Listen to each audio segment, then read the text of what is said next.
Hello everybody, welcome to Nintendo Pow Block here on Boss Rush Network.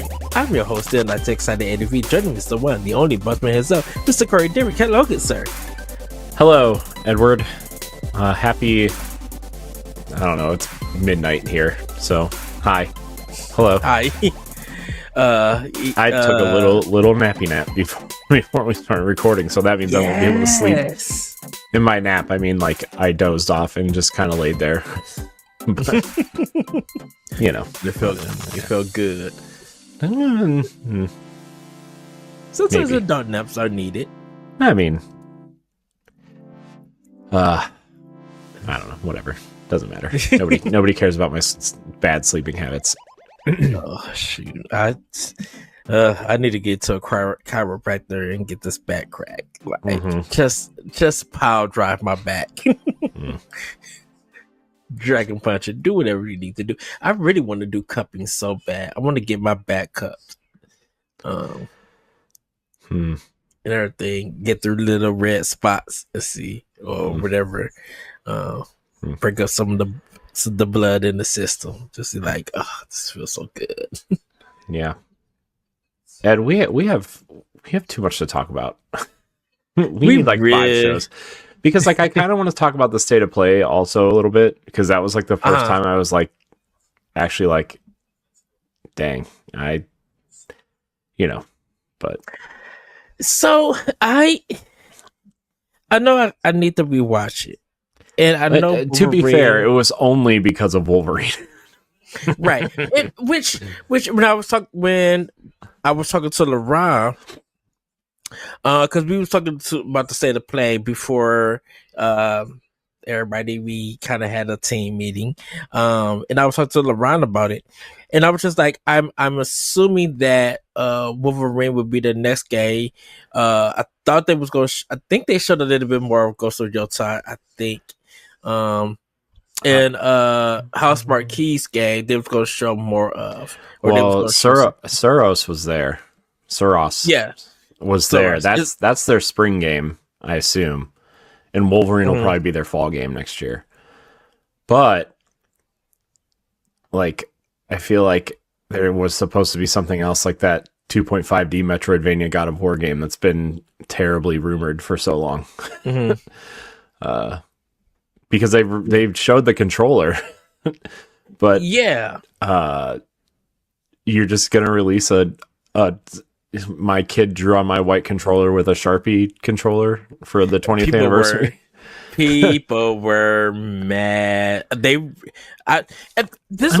think there's anything to be mad about. It's just a controller. But like, in my opinion, PlayStation's special edition controllers are terrible. The only good one, ironically, was the Concord one. Yes. I'm not gonna lie, but yes. People like the Astrobot ones too, though, right? Because they're like they're starting to release them with different faces on them. I guess. Okay. And it's like, well, and that's why I said, like I would give it a Sony for like the PS4 special editions, like the Destiny one still, and Monster Hunter Worlds one. That Destiny, Black and red one. That Destiny Taken King PlayStation 4 is just it's white and that gold, yeah. But then I'm just like, well, I got to give it to Microsoft for the Halo 3 one, and for the graphic designed ones. Yeah, the Halo one, these are the Xbox One Call of Duty Advanced Warfare one that looked really cool. Like I was just like, when we got these special edition consoles, I don't think we have any coming up recently, because I don't think Xbox did one, and I don't think PlayStation did one, to my knowledge. PlayStation's been doing those plates, though. Yeah, and Xbox been doing the wraps for it. So my TV turned on for some reason. Do I know why? No. No. But keep talking. I gotta go turn it off. It just Yeah.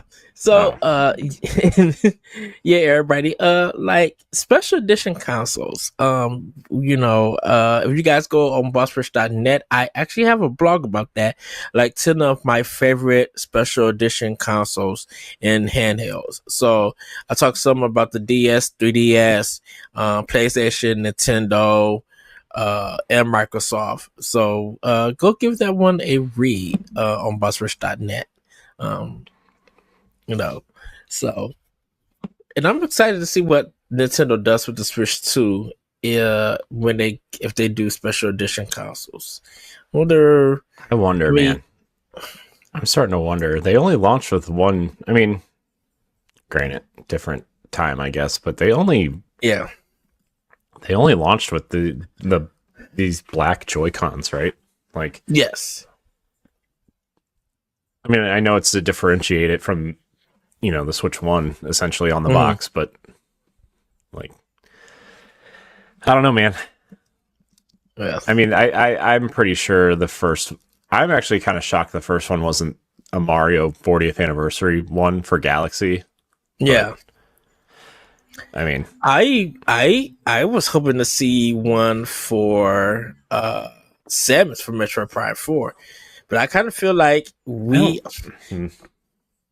ahead.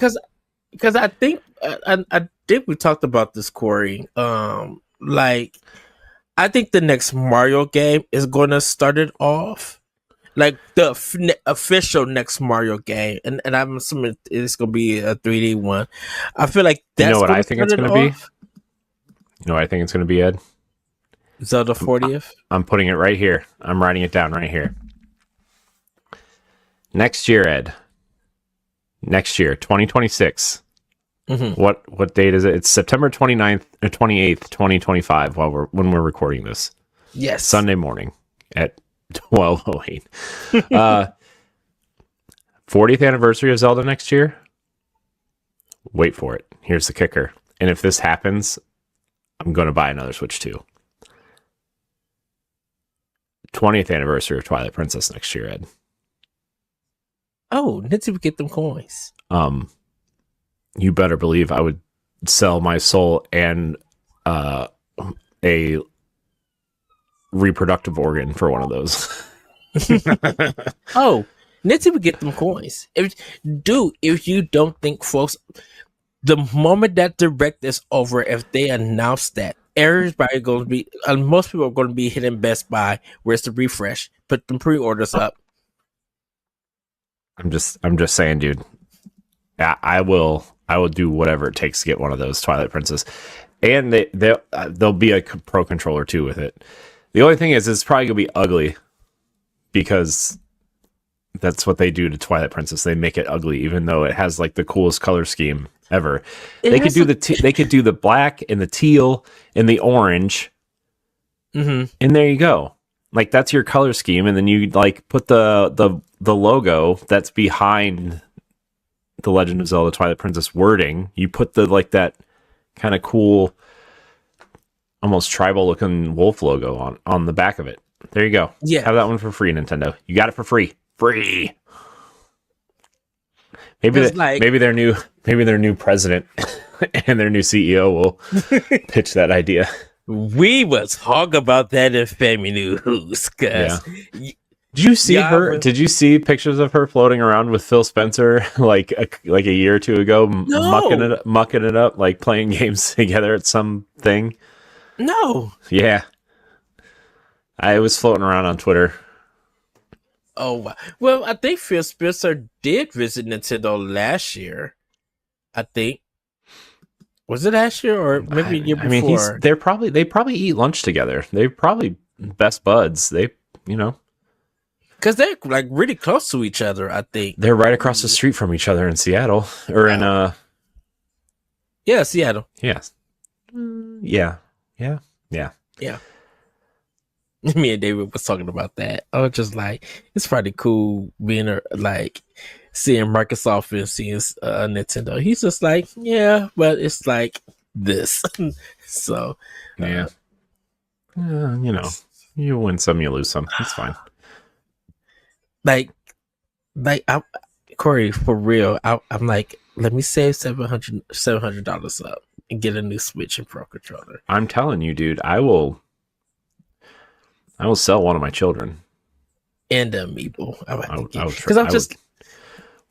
They'll probably just re-release the Wolf Link amiibo, don't you think? Oh, maybe they'll finally make a Midna one. That's what I'm thinking. Like a real Midna one, not like a, you know. We need final form Midna in front of the mirror. That's what we need.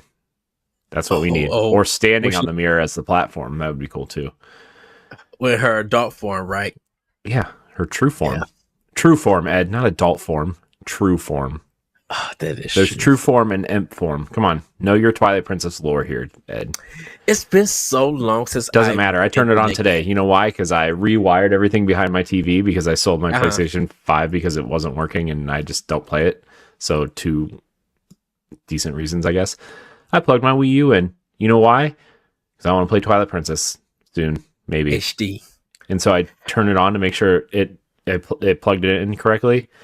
Mm-hmm. Holy cow, dude. I love the Wii U, but I'm just glad that era of loading is over. Jeez. But I kind of wonder, do Nintendo even add more to a re-release of Twilight Princess HD? Like, I mean, they added that that 50 floor challenge mode to the HD version on Wii U. So I mean, they already added stuff for the re-release. I don't know what you would add to it. Like, I'm guessing I'm just talking about like more quality of life, like more detail. Does it run like at 60 frames per second? Like, does it feel like Breath and Tears running on Switch 2? Like those additions. Like, I just wonder, does maybe increase the frame rate or anything? And just maybe still clean up more and give more detail and stuff. Yeah.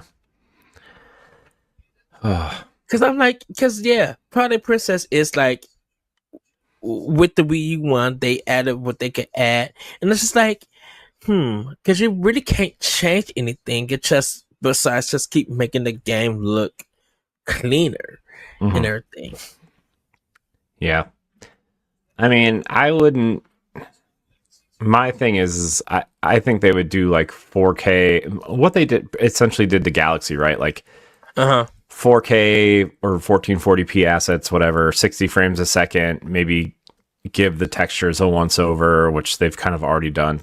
I mean, they've even replaced character models in the HD version of that game. So like the Link character model is new, and the Zelda character model is new, and you know, the important characters are like new character models, not just up-res, you know. So I mean, I wouldn't mind, I guess, if they did some things, but I feel like just giving it a lighting pass and because there's a lot of artifacting and screen tearing, and it runs at sub 30 sometimes, like especially in town it runs pretty bad. But other than that, like, I mean, I don't really think there's a lot to do to it. I mean, you could add more amiibo support, I guess, but what would that give you? Parts, items, bombs? I don't know. I'm not sure. I definitely would be down with. Maybe they'll add Wolf Link to the Switch 2 version of Tears of the Kingdom finally, instead of giving you raw meat. Yeah, that is true. Oh. Well, Corey, you ready to get this? Am I a terrible person for just wanting things? I really do think, though, that this is Nintendo's at a point, and I think some of these other publishers are getting to a point where we're going to start seeing most things from everybody come over eventually.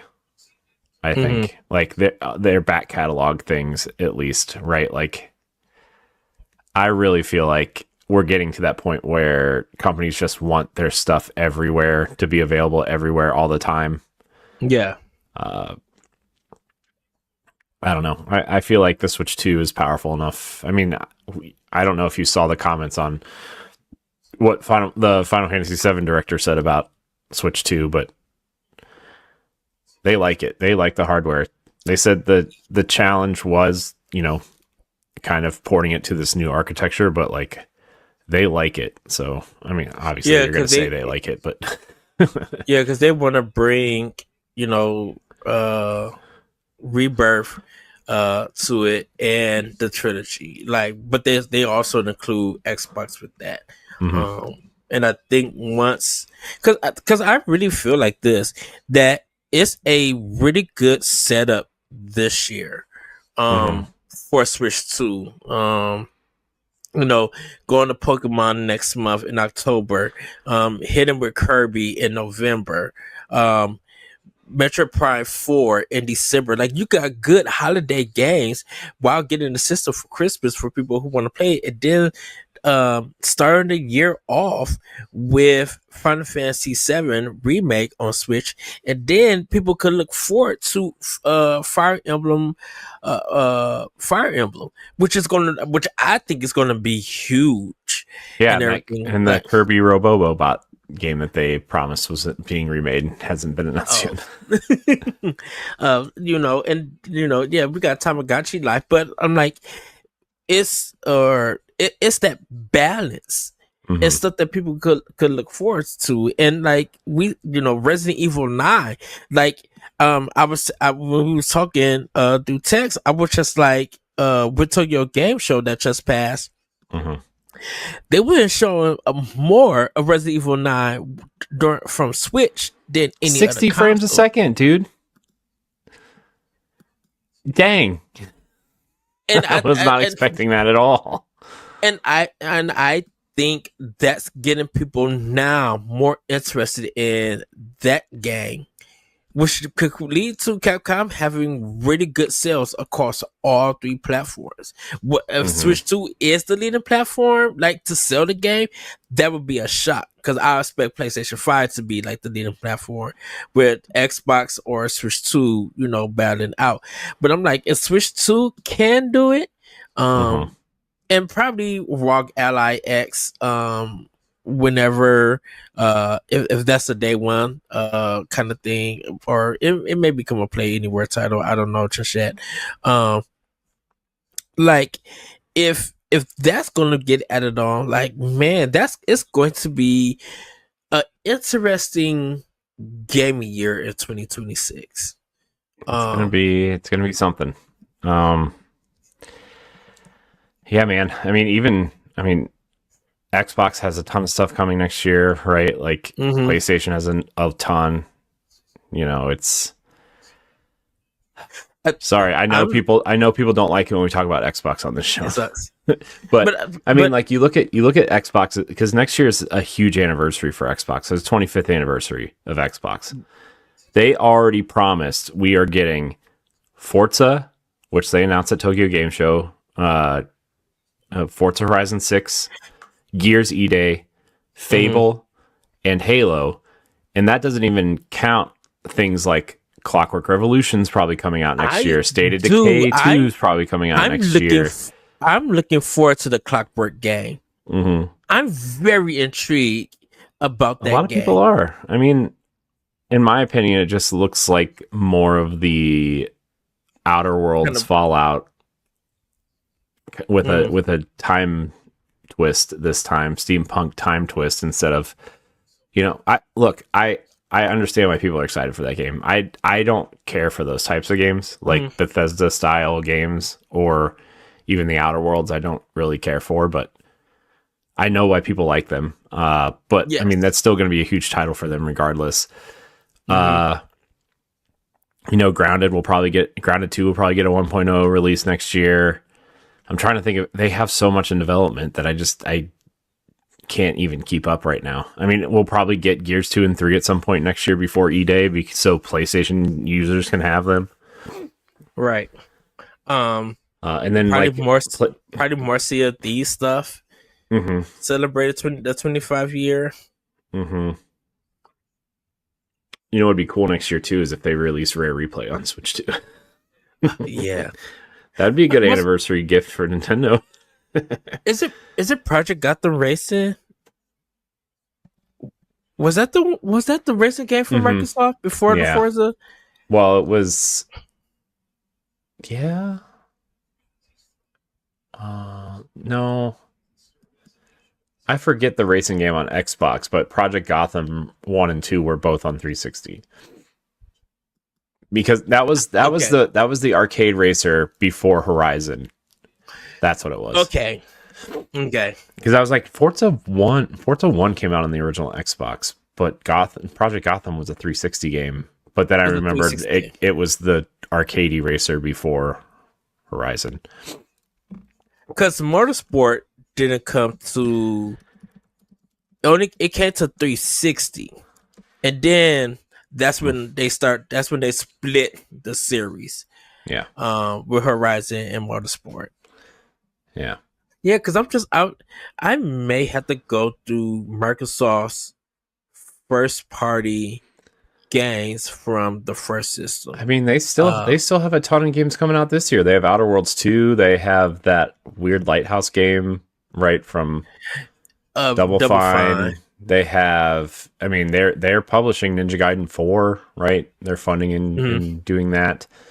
I mean, they have Kojima's game in development now too, right? I mean, it's kind of fully out there. Yeah. I'm just kind of scrolling down this list here. Clockwork Revolution. I'm just trying to see if there's anything Xbox first party related here. I want, because the developer diary or the developer showcase that Microsoft does in January, February. I think the developer direct will be in January, probably. January. I think that one is going to be huge. I mean, it's going to be Forza. It's going to be Forza, Gears, Halo, and Fable. Are they going to be the 4 games? And then they'll probably announce, because there's two Halo games in development. We know there are, right? It's the Combat Evolved remake. Well, we don't know, but we know. And then they kind of confirmed Halo 7 is in development. Like, it is a sequel to Halo Infinite. Infinite, which I need to because Certain Affinity is helping them with the multiplayer. With 343. Well, it's Halo Studios now, but yeah. Oh, they rebranded. Come on, Ed, keep up. Are you not up on all the Halo news? To tell you, let me tell you, Master Chief has new armor, guys. Let me tell you. I mean, even after the second season of Halo, they just went dark. And and I understand that some people left. There's been ups and downs, and I know they've been trying to work on multiplayer stuff and updates for Halo. Yeah. Well, also there might just be like a Halo multiplayer spinoff thing, and they're just gonna. I think what the next Halo is going to be is what they wanted Halo Infinite to be, which was like this hub for Halo campaigns, right? And then the multiplayer will just live on forever, essentially. I think they're going to try to do that again, but yeah, especially when you have Certain Affinity at the helm. I think that's It's just so good that I think wherever you play, PC, console, handheld, wherever you play, it feels like 2026 is going to be the year of buffet eating of gaming. And that's just like literally the first half. Like it's just amazing. And I guess this might give like Microsoft and Sony time to get their next console up, but I'm just like, if the software is there, It's gonna be on the good. Mm-hmm. You know, we already eating good with Nintendo. Like we're gonna be stuffed for a good while. Yeah, I mean, next year it reminds me of that. What year was it that there were like a ton of games out that year? Like more than most years, right? And then we had that kind of, it must have been 2021. It must have been 2021 because I think it was the year Halo Infinite came out. Yeah. Plus, like, it's been 3 or 4 years since Jedi Survivor came out. One of the big rumors is that at Star Wars Celebration, or like one of the big Disney things coming up, they're gonna reveal the next Star Wars Jedi game, the third one from Respawn. Yeah, we know they're working on 2 Star Wars games, so because one's that XCOM style game. Which is like, oh, okay, well, neat, I guess. We'll just get the EA stuff. Yeah, we'll get all into that in family news because it's a whirlwind of stuff. It's something.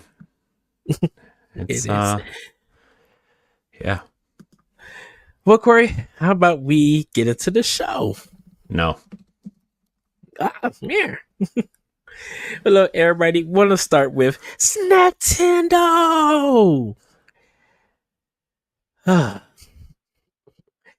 I had the Twix Snickerdoodle candy bar. It's okay. It's the Snickerdoodle flavor. I'm like, okay. It's okay. Because they had that's the one that they're kind of pushing. But like no one is responding to it. Like no one is picking it up or and stuff. So I'm just like, okay, I'll give it a try. And it's okay. It's good. It's not bad. I think it's okay. Glowing endorsement. Because it feels like it really should be a Christmas Twix flavor kind of thing. You know, get some hot chocolate or some cocoa, white hot chocolate or whatever. I love good white hot chocolate. Dunkin' Donuts, bring that back. And just having it with a Twix, with the Snickerdoodle, it just feels that way to me. And everything, but yeah, it's okay. It's not bad. And I tried the tropical Red Bull, the yellow can. Not bad neither. Got some good flavor. Really nice when it's cold.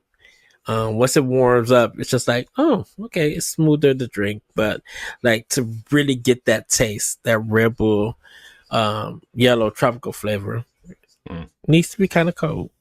Or needs to be cold. It had a Domino's Supreme pizza at work. Shocking. Well, this is the thing about it. The Domino's is like right across, not right across the street, but like we're on the same block.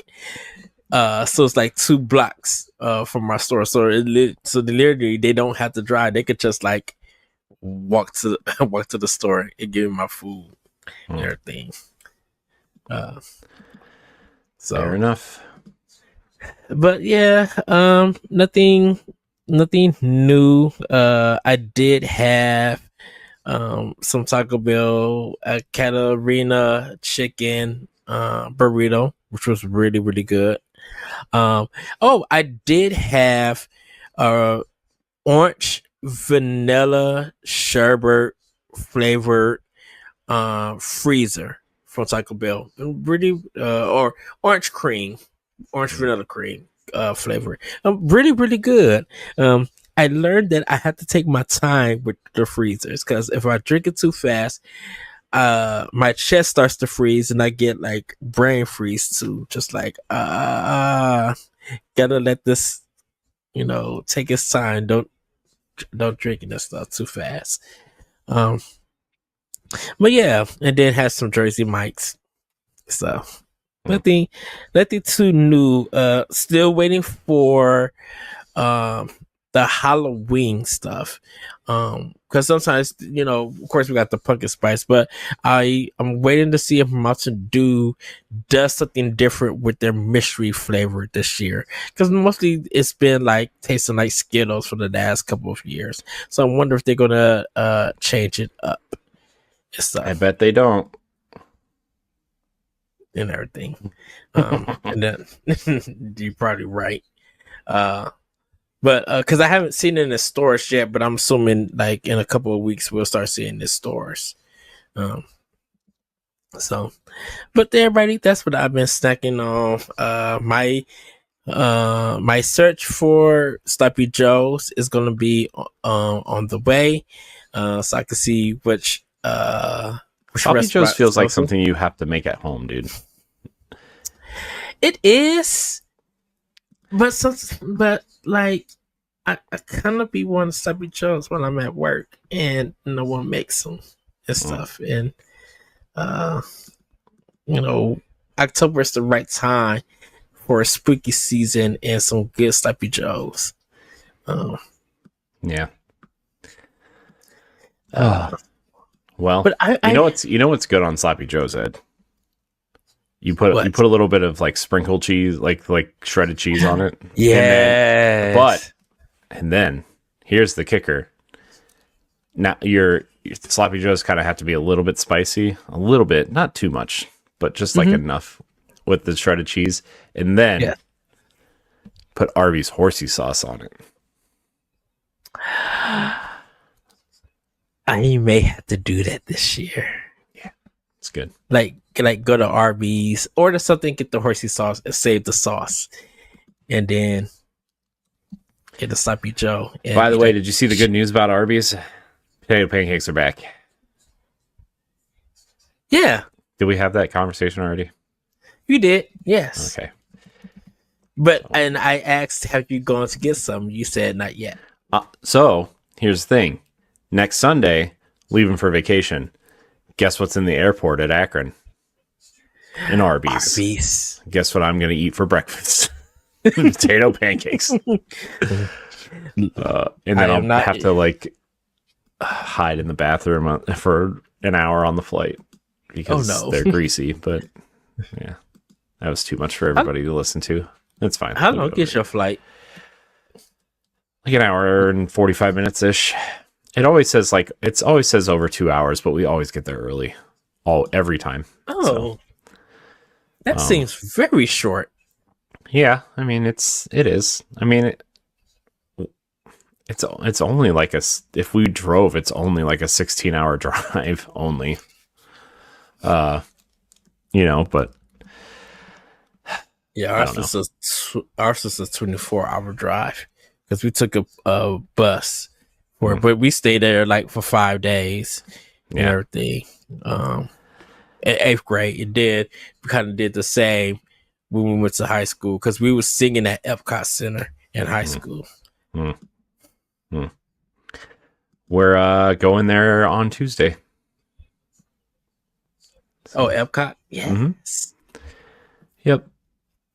So I don't know, man. I'm excited for this vacation, although I have to work like all day, like work all day tomorrow on a Sunday and then all day next Saturday to just get stuff up to date. Okay. But it'll be all right. And then when I scheduled this vacation, we didn't have, so I'll tell you later. Okay. Nothing bad. It's just like a lot happened within the time of us booking this vacation. And now, at work, we're launching 2 new podcasts and a new season of a 3rd podcast on top of our other 2 podcasts. So it's just like a whole, and plus there's 2 events going on that weren't scheduled when I scheduled this. So, oh no! It'll be fine. It'll be fine. It's fine. Well, I think I think tomorrow on, well, actually, everybody's at the time of this recording, Sunday. I think at the church, I'm going to order some Chili's, baby back ribs, egg rolls. Oh yeah, the Southwestern egg rolls. Oh yeah, Oh, so good. And I gotta have the sauce. Like I just cannot eat those dry. I gotta have that sauce. Gotta have the sauce. He says, "Sauce is boss." Yes. That's what I'm saying. Yes, it is. But Corey, what have you been snacking on? Well, I had really good Chipotle today. That was really good. Work bought us pizza yesterday for lunch. That was also very good. Nice. But also, I don't eat a lot of like greasy pizza like that. Like it was like super greasy, and like my stomach hurt the whole rest of the day. I don't have Ed's violent stomach, like the bomb shelter of a stomach you seem to have. Look, sometimes you in the stomach needs a cleansing with a lot of water. Yeah. So that's yeah. Oh, was that it? Chipotle. I had some cookies before we sat down here because I felt like I was going to need some sugar. So, yeah. Okay. It's kind of where I'm at. Nothing super new, I guess. Yes. Just like I said, I'm just waiting for more of the fall stuff to come. Everything. So, also I'm thinking of a Halloween costume for next month. But I have to order the pieces and see how I'm going to plan this. Because I gotta, my boss wants us to come in costume for Halloween, and so for work. So I gotta make sure that it's gonna be a video game character, everybody. But I gotta make sure that when they see it, they're gonna be like, well, they're not gonna know who it is. But when they see it, they're gonna be like, oh, you look, yeah, okay, I can see it. Yeah, so that's just a little hint, everybody. And it's from a game that you would not expect, a character you wouldn't expect. But I'm super excited for it. So. You're going as the girl from Stellar Blade, aren't you? I cannot comment at this time. So that's what I work at. I would not be able to do those heels in that store. No, that attitude. I'm not Bayonetta. Bayonetta, by the way, the new crossover event for the First Descendant is Bayonetta. So, in case anybody cares about the First Descendant, the game everybody just calls Sexy Destiny. Did you see the new update? You see one of the bullet points on the newest update, the 3.1 I have update? No. The update, the bullet point on the update is you can now see the women's feet. Like that was a real bullet point on the patch notes. Oh wow.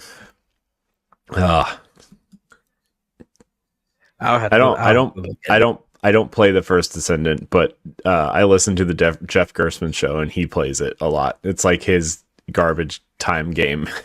He plays it. Oh yeah. Ooh. Whoa. Of course. What? There's a new game from the makers of Hyper Light Drifter coming out in November. Heart Machine is making a new game. I had no idea. Oh, it was at the State of Play. Okay, I was like, wow, why didn't I know that? Because it's not coming to Switch 2 yet. So, yeah, it'll probably come to. It's PC and PS5 right now. So console exclusive, console exclusive. Yeah. Okay. I don't know. It's a 2D. It's a 2D Metroidvania. Great, because we don't have enough of those. I wonder if it's that samurai game. No, it's called Possessors. I don't know. I don't know what it is. I'll have to look it up again. Well, Corey, how about we get into play with power? How about you go first? What have you been playing with power? Oh my gosh, Ed. I've been playing so much Fortnite and so much Star Wars Outlaws. I've been wanting to finish Final Fantasy VII, and it's on here. It's literally on my home screen. But I've been playing so much Star Wars Outlaws, man. I've played like 15 hours of it so far, and I'm not even off the first planet. Oh wow! Because I just keep running around and like upgrading my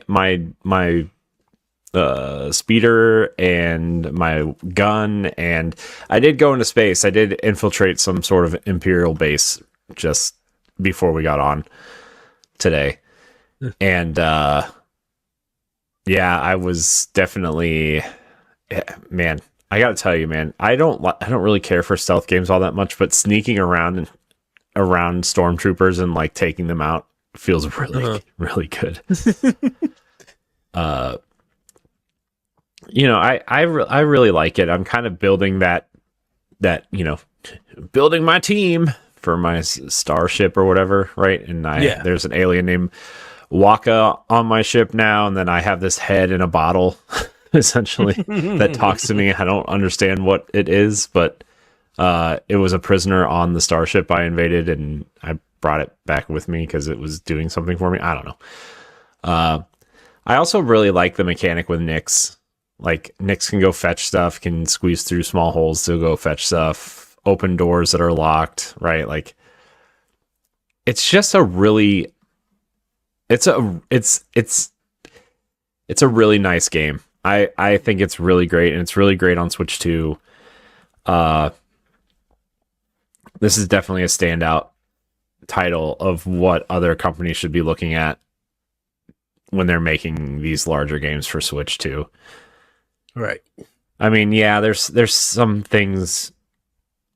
It's clearly a visual downgrade from the other consoles, but not really. You know, I mean, like, it is, but it is, but it isn't. You know, I don't really. I mean, if you go watch the Digital Foundry video, it looks better than the Xbox Series S version. It runs better. The ray tracing is better. The draw distance and geometry is it's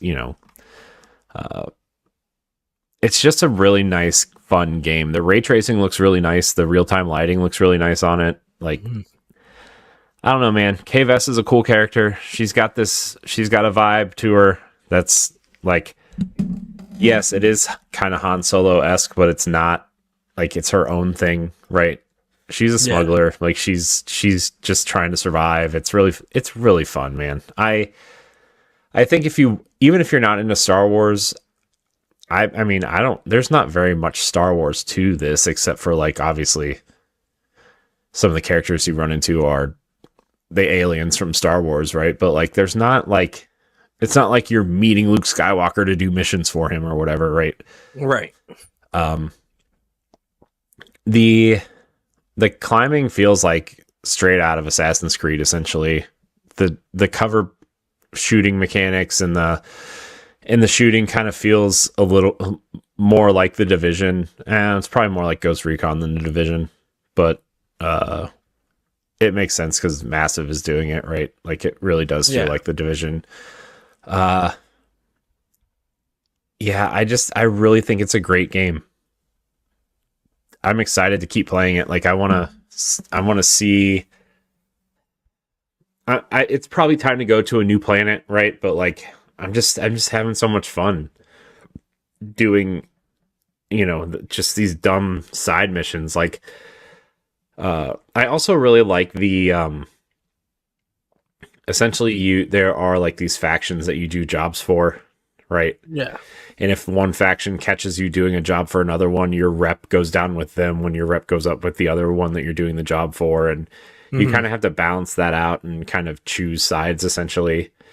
So that's been fun. Crimson Dawn is kind of the one that I'm leaning towards. They're the faction from the Han Solo movie. Amelia Clark's character is part of it. Darth Maul is a part of it. I wonder if you'll see Darth Maul in this game. I don't know. I didn't read anything about it when it came out because I was waiting for it to go on sale, and then it never did. Right. And then it came to Switch 2, so I was like, well, I'll just play it there. So that's kind of where I'm leading towards. There's also this gang called the Pikes, which are just like a bunch of alien thugs that want to beat you up. And I don't know. I stole one of their rings. I still have it. I think I'm supposed to sell it, but it says you might need this later. So I didn't sell it, which I'm thinking what I'm thinking is you can probably sell it for money, but if you keep it, you'll be rewarded for either returning it or giving it to somebody else later for more money. That's my guess, but it's really fun. The writing is really good. Like I think Kay Vess is a really great, fun character, and I'm really sad we're not going to see her again in a game essentially. But yeah, it's fun. I don't even know what time period this takes place in. I'm guessing probably. I mean, I guess it's probably during the original trilogy because I know Lando Calrissian is in it. So, I don't know. I guess it would have to, right? Because whatever. I don't know. I only know that because of the stormtroopers' outfits too, right? Because you can always tell which versions of which time period it takes place by the stormtrooper outfits, essentially. So, but yeah, I like it a lot. It's really fun. And then I've been playing a lot of Fortnite too, trying to finish up the Power Rangers pass. Although there's like a lot of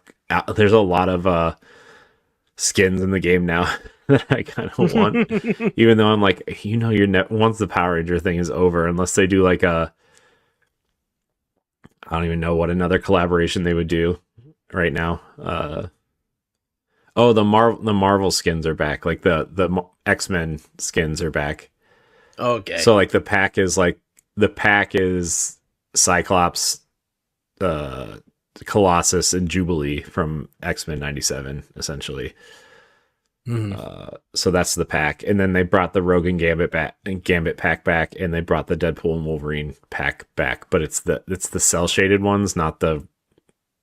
I was gonna say the normal looking ones, but I don't know. I'm not into the cell shaded look for this game specifically, especially after we saw the cool Wolverine trailer in the State of Play, like. Going back to seeing the cell shaded kind of weird, rough, not quite X-Men 97, but not quite. I don't know. It's a weird looking version of Wolverine that I'm not really into. I guess the next one I would probably play for would be if they did a K-pop Demon Hunters one, which is coming apparently. I wouldn't be. I would expect that to happen. That'd be crazy not to do it. Yeah, I also want this shirt that they're selling. I might get it. I don't care if I look stupid. I'm gonna get it. Yeah. What else have I been playing? I haven't really been playing anything else. I turned my Xbox on for the first time in like a month today. Oh wow. I was anti Xbox for a while. I was upset. I'm upset with their business strategy. So I was like, also it looks like they're not getting money from me for that handheld either. So, oh my gosh, it's too much. Wow. It's too much, man. That Xbox, man, is too much. I seen one person get their pre-order in, and that was it. Just one person. Yeah, I mean, I saw like a bunch of like the hardcore,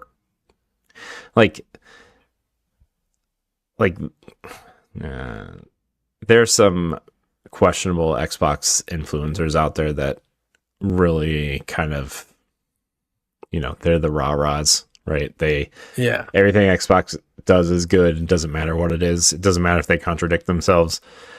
But whatever. I don't care. It's fine. What else was I playing? I did what did I get? Oh, my son and I played Lego Marvel Superheroes 2.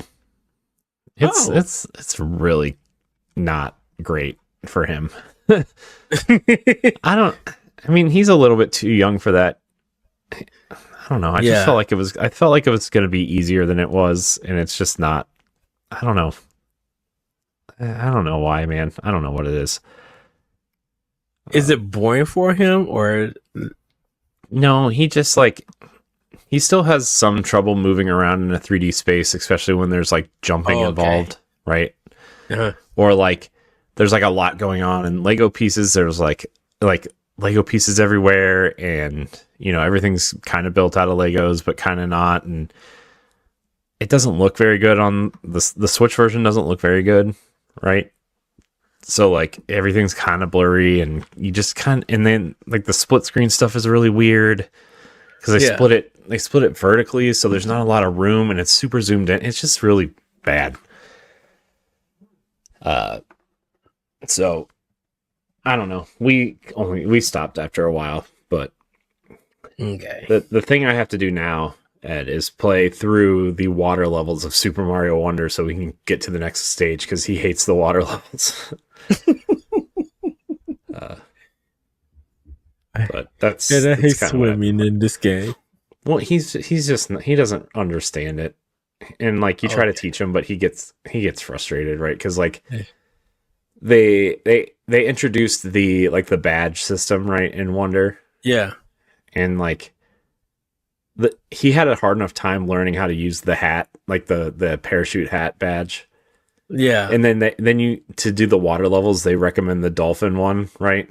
Uh-huh. Which I have trouble steering Mario and Luigi with the dolphin one, let alone him, right? He's just getting used to moving left and right while jumping. Yeah. And running at the same time, let alone swimming. So he really likes Mario Wonder, though. We've probably played every stage in that first world 10 times. Multiple times. He loves it. I had to ask you, because you text me that you and him were playing Turtles in Time. What was his thought about that game? He likes Shredder's Revenge much better. He didn't really care for the old ones, which I get. It was I think the thing with these older games now that I'm realizing, especially with him playing, is we were used to the big sprites and the squareness of the screen instead of the 16:9 we have now, and it's really zoomed in and hard for him to see things with everything zoomed in. It's kind of like when you played Metroid 2 on the Game Boy, right, where Samus's sprite is so big you can't concentrate. It kind of feels that way because obviously in Shredder's Revenge and Power Rangers, the sprites of the characters are small, so there's a lot of room to move around and a lot of room to kind of figure things out. And with this one, it's the turtles are huge. You forget, right? Because you just think about them in memory. It's not like I'm playing Turtles in Time every week, right? Right. And it was about bringing that arcade experience to the home consoles. So the arcade, the sprites were bigger. So they had to kind of equal it. Yeah. And so it was I tried. He didn't really care for it. So we just went back to Shredder's Revenge. He likes Shredder's Revenge though. It is amazing how much Shredder's Revenge captures of those, the 16-bit one specifically. It's just really great. Love that game. That's so much better than Power Rangers, dude. Like, I wonder. So, Shredder's Revenge and Turtles in Time is its only Turtles experience, I believe. well, we played Splintered Fate for a little bit. Okay. Because it's couch co-op 2-player. Mm-hmm. He liked it until he died. And because it's a roguelike, you don't respawn when you die. Uh-huh. And he got really upset. Oh no. So because like there's no lives like in Turtles, and I didn't tell him that it was different. Mm-hmm. Right. So he just he got kind of upset that he wasn't able to play after a little bit because he died. Yeah. Plus it's so much harder than Shredder's Revenge. So yeah, man. Wow. But he likes Ninja Turtles. He likes the Yoshi's Crafted World. So that's where we're at with that. I wonder because he's like the action beat 'em up kind of games. It seems. Yeah. He likes Smash Brothers also. Oh, he doesn't really know what he's doing, but we are always on a when he wants to play Smash Brothers, we're on a team together, and then we always turn the computer players down to 2, 3 and let him I always kind of stand back and let him fight them until he dies, and then I'll go in and fight them, and he'll steal my life and come back, and so I wonder when he gets a little bit older, will he be up for playing like Streets of Rage and stuff like that? Yeah, I mean, I have Streets of Rage 4. Mm-hmm. We could try it, but it's the IP recognition though, right? If you go into Streets of Rage, he's not gonna know who these people are, right? Like, I mean, I get you have to start somewhere, Yeah. But I mean, right now it's all about Mario and Power Rangers and Ninja Turtles, man. It's all about he loves Mario, man. He's so into it. Yeah. That's why, because Streets of Rage, 1 and 2, I believe 3, all of this on the Sega Genesis NSO. So, I think only 1 and 2 are. Is 3 on there? I guess I could look. It's so. Literally right in front of me.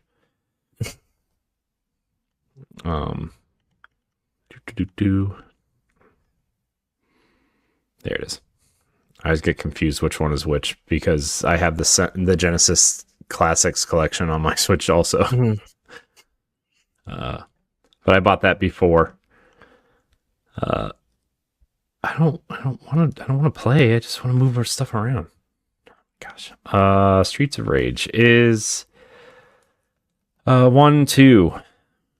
1 and 2.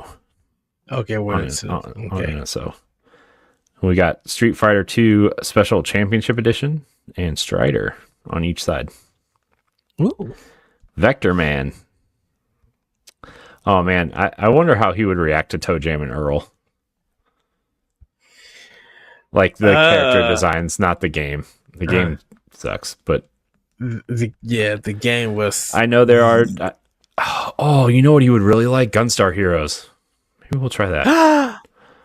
Oh, one of my favorite treasure games. Yeah, I wonder if he'll like. I wonder if he'll like Gunstar Heroes. We'll try. We should try that. It's very Contra. So yeah, but still, doesn't matter. I should go through some of these older games with him to see if he'll like them. I wonder if he'll like. What you do? Like you Mario 2 and 3. I know. I would love to see him play Mario Brothers 2 and hear his thoughts. Hear his thoughts. He'll be like, "Where's Yoshi?" That'll be his thought. So, That's it for me, I guess. I know we keep tangenting, but I mean, you know what's crazy though? How many NES games there are on here? There are so many NES games on here. Yeah, I'm just kind of going through to see if you would like anything, but yeah, definitely with the Japanese games and stuff added on, be like, yeah. I need to transfer my. Well, I wonder can I re-download the NES and the NES stuff on my Switch 2, or do I have to transfer it? I wonder. I don't know. I just re-downloaded it and everything worked fine. Okay. I didn't do any sort of system transfer at all. I just signed in on my Switch 2 and just re-downloaded everything. I did like the retro card game stuff, like took it from my Switch and put it in my Switch 2. The only thing with that is that you have to have both systems on. So yeah, I know. I know. Okay, that's fine. I have no problem with that. Oh man, stuff. I didn't know they added those weird Mega Man Game Boy games to NSO. Yeah, they did. Man, there are a lot of good Game Boy games on here. Anyway, sorry, I'm just reminiscing about the times that are not here. So I guess it's your turn now. Well, everybody, for me, I've also started Star Wars Outlaws on Switch 2. I'm really enjoying that. Can't wait to play more about that. I'm still like really in the beginning of it.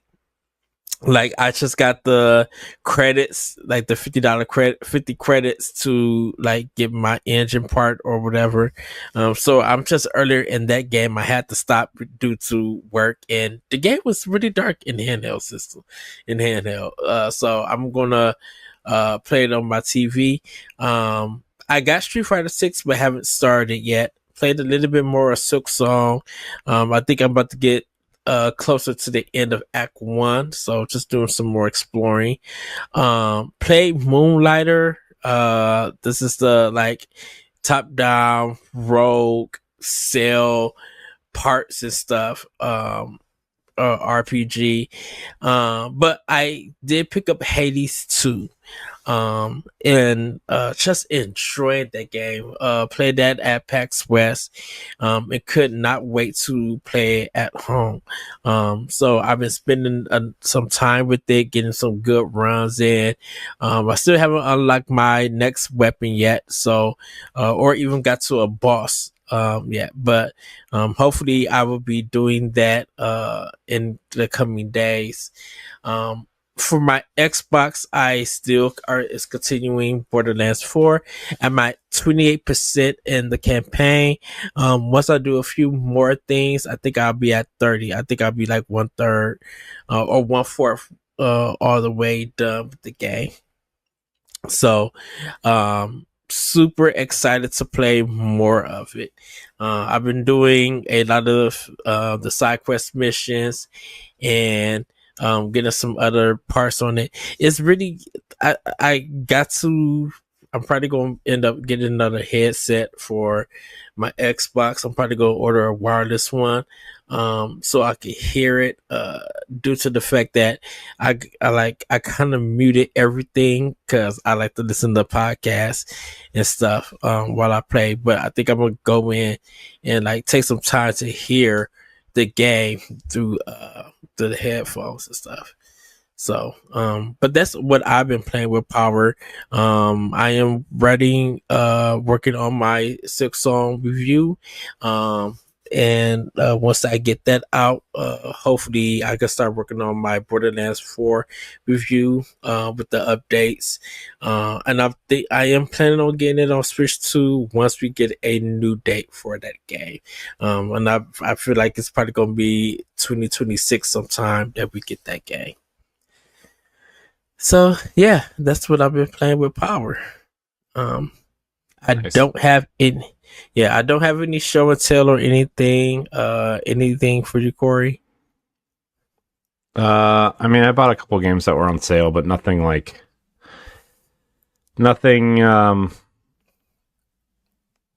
nothing physically. I'm trying to realign everything right now. So I bought Batman Arkham for $9. You can't buy the bundle on Switch 2 because there's a problem with Arkham Knight, apparently. If you own it, you can download it and play it, but you cannot buy it on the Switch 2. Oh wow. Let's see. What else did I get? I got the Lego Incredibles game. I feel like I got something else too, but now I kind of forget. Oh, I'm just Ninja got a 4 controller. So wow, I'm just seeing. Oh yeah, I saw those. But nothing new to report on pickups this week. So. All right. Well, how about we get into Family News? Corey, take it away. There's 2 super big stories this week, and then the rest is more of a Tokyo Game Show kind of. Let's talk about Tokyo Game Show type thing. Yes, but let's sorry, let me open. Let me open this last tab here. Where did it go? I did that. I guess it's not that important. We can talk about it without a story, but it's going to bother me if I don't. Oh, well, whatever. Anyways, first story, Ed. Yes. Nintendo of America President Doug Bowser is retiring. He announced his retirement. Nintendo announced his retirement. He will be stepping down on December 31st, 2025. His replacement has already been named. Devon Prichard, who has been at Nintendo of America for 19 years and is currently the Executive Vice President of Sales, Marketing, and Communications, which was the position Doug Bowser held before he became president. He was the president of sales and marketing at the time. As part of this move, Prichard will also be joining NOA board of directors and will become Nintendo's next executive office. Hold on. As part of this, hold on, this doesn't read right. Anyways, Prichard will also join the board of directors and will become Nintendo's executive officer when she takes over. Other changes are coming too. Satoru Shibata will be taking over as chief executive officer of Nintendo of America, in addition to maintaining his position as managing executive officer and corporate director. Shibata has been the president of Nintendo of Europe and Nintendo of Australia previously.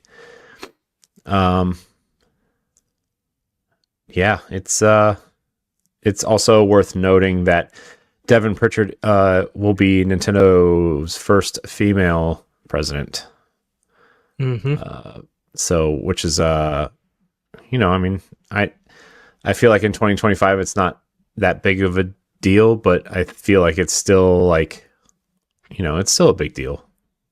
Yeah, it's a big deal in the sense that it's kind of time that this is happening, ultimately I think the best person for the job should get the job. That's right. I don't care who or what you look like, but I think it's good that they seem to see something in her that will push the company forward. She seems to know the company inside and out financially. Plus she seems to also know the games, which is good. It's not like a Jim Ryan situation where he would only say he was playing the newest and greatest game PlayStation was putting out. But and the thing about it is just she has all the experience in 19 years. That's a lot of time at one company these days, right? So right. So she knows the ins and outs. She knows, like, she probably been media trained and, like, she know how things go and everything. So it's going to be interesting, definitely seeing her in the Nintendo Direct. So we probably won't start seeing her show up maybe March or April, depending on if they do a January or February one, since they just had a big hour presentation for it. Yeah, they did say she's probably going to play a similar role as Doug Bowser and not be as front-facing as Reggie was, right? But I don't really think they need to do that at this point. We're so far away from the Reggie and Iwata era. I mean, it was fun, don't get me wrong. It was really fun, and I loved it. But yeah, this is a different Nintendo, right? So, yeah. Sana didn't believe me when I was because I read this article in front of her. Like, I was like, oh my gosh. She's like, what? I said, Doug Bowser's retiring from Nintendo. She's like, there's a person at Nintendo named Bowser. I said, yeah. I said, he's their president. She didn't believe me. Which, okay, yeah. Why would you? If you don't know anything about it, why would you believe me that somebody's named Bowser at Nintendo? Exactly. Like, wait, Mir? She was interested that the first president, that the new president is a woman, though. So, but I feel like Doug Bowser did a good job of steering the ship right after Reggie left, and obviously shepherded the Switch in the North American region, and made it clearly, we all know Japan is the real kind of tip of the pyramid, right? But I still think he did a really decent job of getting Switches where they needed to go, and doing what he needed to do, right? And so I have faith that Nintendo will continue to do that. Yeah, because I wonder what he's going to do. He's retiring. He's going to go. He's retiring, but like, is he going to go fly away in his airship? Is he going to do anything like Reggie has done? Like, most of them do. He'll probably sit on a board somewhere or consult somewhere. Like they all do. It's just you never hear about it because it's not important. It's important, but it's not like flashy, I guess is what I meant to say. So, yeah. Hollywood. Yeah, so I'm really looking forward to see what Devon Prichard does as the next president. Yeah, I am too. There's another surprise this weekend. A new Fire Emblem game is out. Did you know this, Ed? New Fire Emblem game for mobile devices. Yeah, what the world?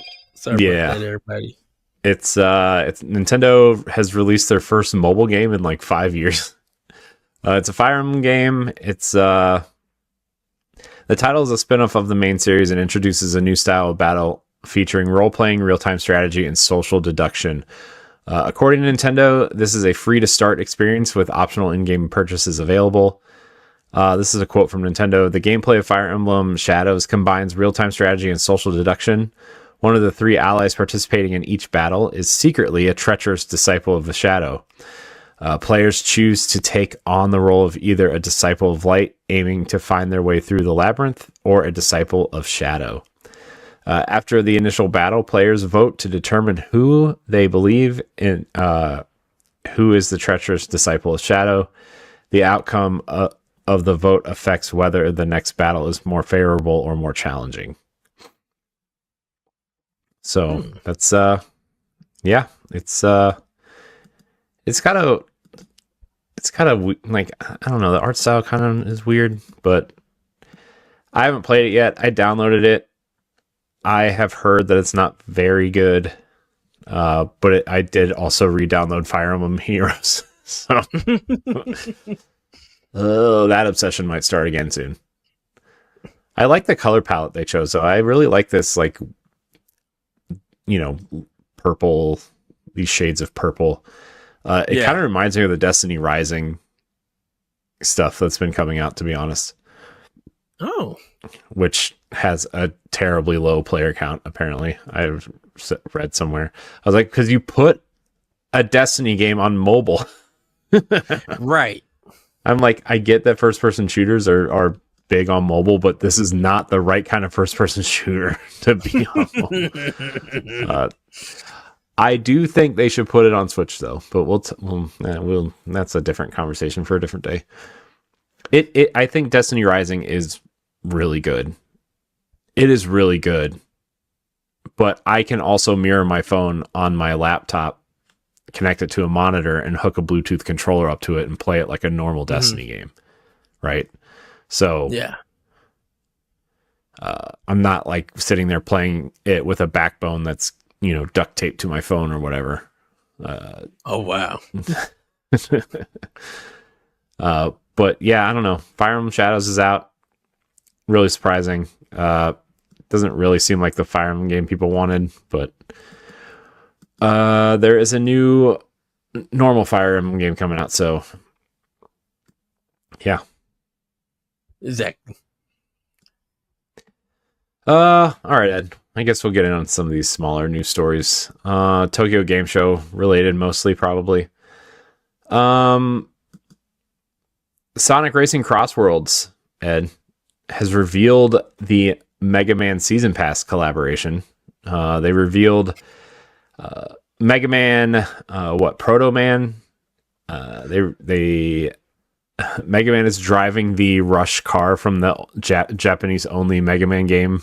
They came out, which is cool. There's a Dr. Wily's Castle stage. I think I saw the Yellow Devil in there. The Yellow Devil is in there. I feel like they did a really nice job of doing Mega Man in this game. I don't know. What do you think of it? I was surprised that Sega and Capcom would get together to do this. But they did that Project Cross Zone together, right? No, that was Bandai Namco. Oh, I thought Sega characters were in it. Were there not Sega characters in it? No, I thought it was like the three of. Oh, okay, never mind. Whatever. I don't know anything. I'm dumb. This is my first time here. But Sega and Capcom has had a good relationship before. Definitely, during the Sega Genesis era. I was just surprised, I'm just like, I wonder, is it through Smash or Sega and Capcom was just like, and being in Japan, just came together to do this collab, and everything. I don't know. I feel like here's my thing. I feel like Capcom is trying to see, because there were a couple of surveys that came out that were asking what IP people were excited for from Capcom. Mm-hmm. And Mega Man was the results that came out. Mega Man was number 2 behind Monster Hunter. So, wow. I wonder if they're trying to get a feeling of, not just reintroducing Mega Man to a different generation, right? But like also, Sonic's huge with kids. If you're gonna aim at bringing Mega Man back, you're gonna want kids to like it. Right. I mean, we like Mega Man, but my nephews don't know who Mega Man is. They know him from Smash Brothers, right? I mean, which is fine. That's a good way to know him. But like, this is clearly going to reach more people to introduce Mega Man than just putting out Mega Man 12 or Mega Man X9. Plus, they've been re-releasing all those collections. And I think they just released a new one, didn't they? So. They announced like the Star, like those games. Yeah, it's just announced. Yeah, so I think this is a smart way to bring them back. Mega Man joins Minecraft, SpongeBob SquarePants, Pac-Man, Avatar: The Last Airbender and Teenage Mutant Ninja Turtles as crossovers in this game. What is this game? Well, I forgot that Capcom and Sonic, I think, both use Archie for their comics. Yeah. Man, this is quite the bonkers. And I think the reviews are out. I think it got like a lot of good reviews. IGN gave it a 9 out of 10. So yeah, someone's just like, "Oh, there's finally a game to outbeat Mario Kart World." I'm just like, Mario Kart World is still number one. They went back to number one in Japan. Yeah, look, as long as Mega Man doesn't sound like he did in Captain N, then we'll be okay. Yes. That'd be really funny if they put a Captain and Mega Man skin in it, though. I will which one of them? Something in Mega Man or somebody got Dead Rising. That's it. Yeah. He had the NES box art. Yeah, bad box art Mega Man. Which is still funny, by the way. But yeah. All right. Let's move on. We talked about Sonic for enough time. Let's talk about Resident Evil Requiem on Switch 2.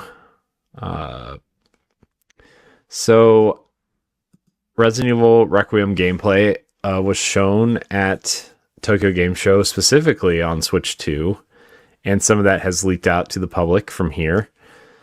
Mm-hmm.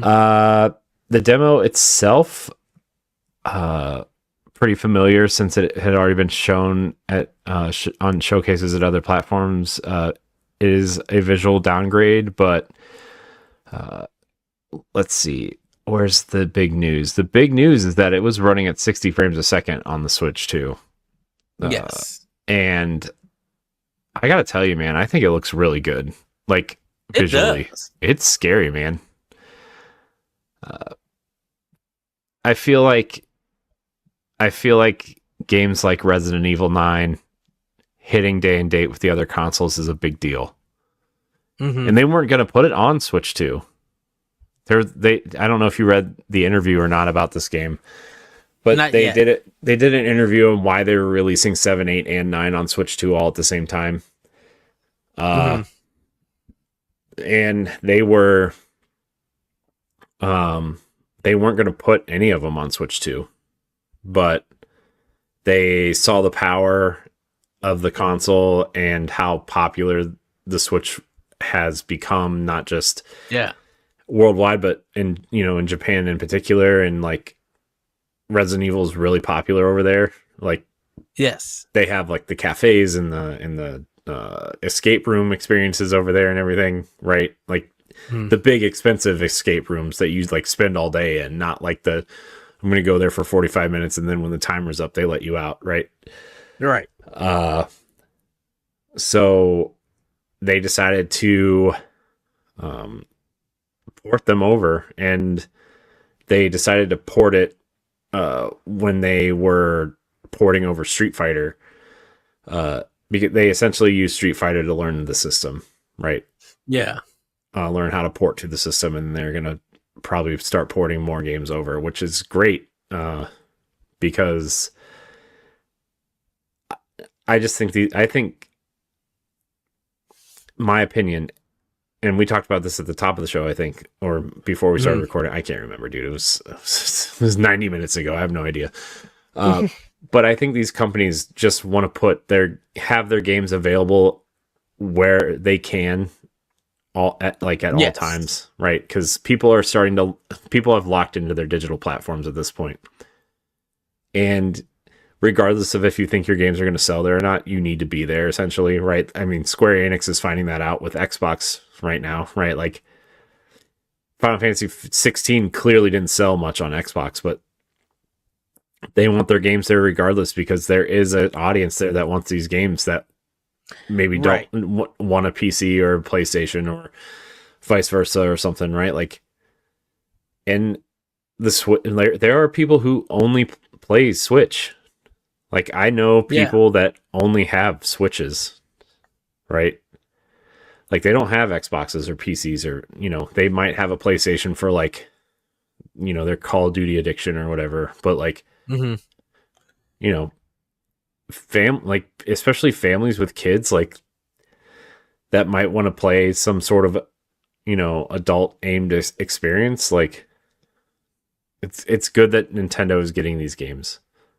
Yes. It's good that they got Cyberpunk at launch, you know, and it seems like what I've noticed in this third party discussion, right? And last week, which that episode did really good, with the third party discussion, right? Like, I really do think Cyberpunk. Let me back up. I really think Cyberpunk and Star Wars Outlaws have changed the conversation drastically for the Switch 2 and the third-party games. Right? Yes. Obviously, the Switch game keycard is an issue for some people, but, like, there have been multiple devs come out, including Capcom and Square Enix and Ubisoft, that said that, like, even if they were to use a keycard, the read-write speed on the cards are too slow because of the way the engines they use work, right? Yes. So it's just not possible.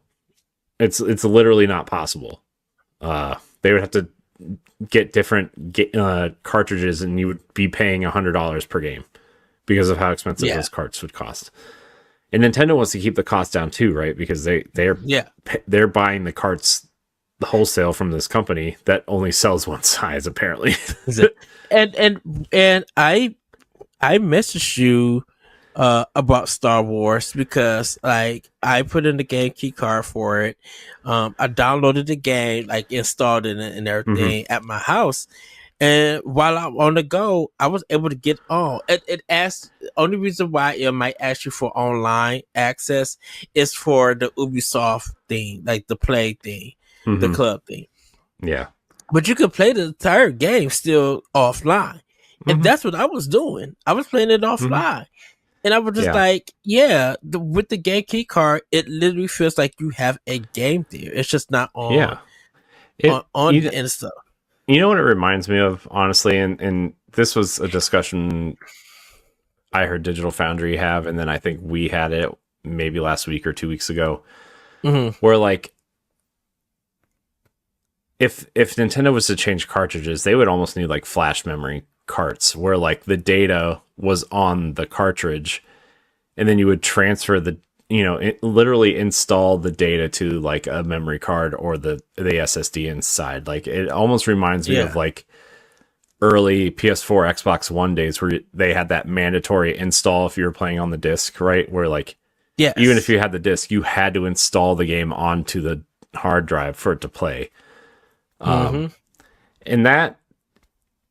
this is kind of, you know, the modern version of that, essentially. Obviously, those didn't require the internet. This does, but, like, I don't know. I kind of go back and forth on the game keycard thing, but, like, at the end of the day, it's like, look, if the internet ever goes out, right?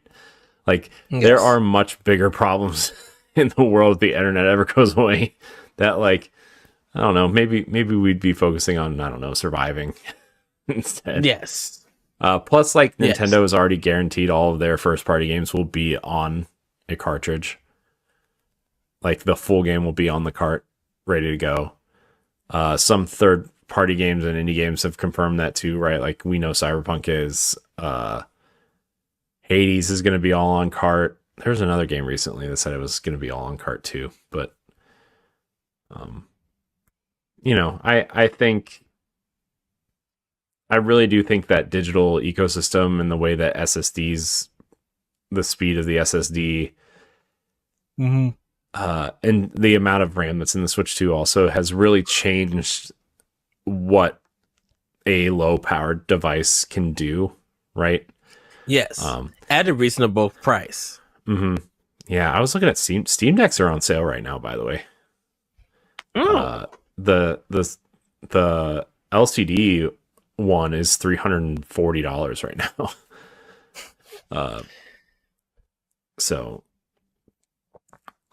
But yeah, I think getting Resident Evil on there, day and date, is a huge deal.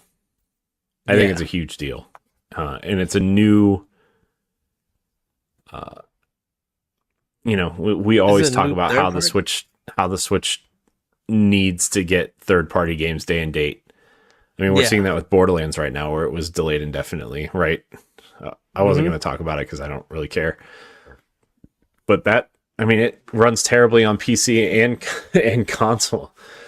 Which now, with the patches and stuff, they kind of fixed it. Sure, but it seems to be more of an Unreal Engine problem and not... it feels like a lot more games that are using Unreal Engine 5 are having issues with it, which is why some of these games using Unreal are taking too long to come out. And that's not great. But yeah, I don't know. But the RE engine seems to be like running fine on Switch. Dude, Street Fighter 6 runs amazing on Switch 2. Like, it's a really great looking game on Switch 2. And that's the same engine as Monster Hunter and Resident Evil, so right. I'm starting to think more and more that at some point Monster Hunter is going to come over. Like, Monster Hunter Wild's not like its own. They got to fix it first. Right? Because I feel like... go ahead, sorry. No, I think Capcom is smarter than that. I think after Monster Hunter Stories 3 releases, when they think of the next Monster Hunter game for Nintendo, I think it's going to be like a follow-up to Rise. Yeah, I'm starting to think that too. Right. I mean, I think it's possible both could happen. But speaking of Monster Hunter, Ed, that was a great transition. Because Capcom has teased a new amiibo for Monster Hunter Stories 3. I don't know if you saw this, but they some photos have popped up on Reddit. And they look really cool. They have that kind of blue and aqua color scheme going on with the oranges, and it looks really nice. It looks really nice. So I bet they're going to be $40 or $50. But I saw this really funny post earlier, by the way. Side tangent. It was a fake thing, but I didn't read it all. I mean, I read it all, but like at first I thought it was real, and it said, this is Miyamoto.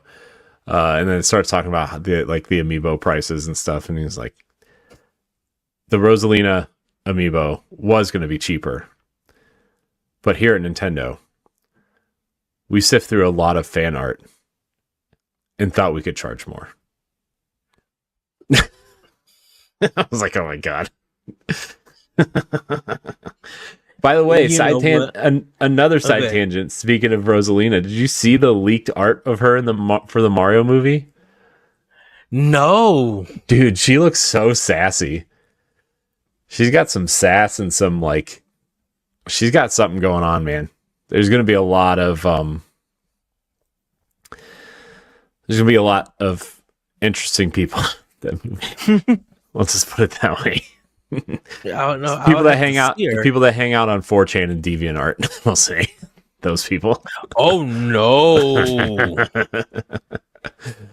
That's a little bit too much. So parents beware of what are the kids calling them these days? The Gooners. That's what they're called these days. Oh yes. Then that's another thing. Yeah, but Monster Hunter Stories 3 amiibo. I'm kind of like, I know Nintendo's not releasing them at a pace like they used to, but like I'm kind of still surprised they're pushing the amiibo. I mean, I know they sell, but like But like, you know, the Skylanders and Disney Infinity thing came and went. The Lego tried it. It came and went. Ubisoft tried it. It came and went. And Nintendo's still pushing it. So it's a business thing. They made so much money. They know, and they're still making money. They know people will go out get that Metroid one. They know they'll go out get the Mario one and the Zelda one whenever that comes out. Like their first party ones, they know they'll go and get. You know, we really haven't seen many third party. I think the last third party one that I bought was the Shovel Knight one. Was the Treasure one, Treasure Cove, I think, or like that 4-pack. Mm-hmm. Yeah.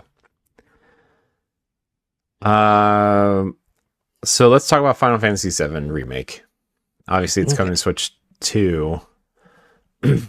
But Square Enix talked about the Switch hardware and the read-write speed in particular. Loading speeds and stuff like that. Here's a quote from them. Let's see. I want to get the Naoki Hamaguchi chimed in. It's the director of Final Fantasy VII Remake integrated on Switch 2. I think perhaps the biggest issue for developers, certainly for people like us who make high-end HD games, is the loading speed, because you compare that to the solid state drive and the speed you can get from loading from that.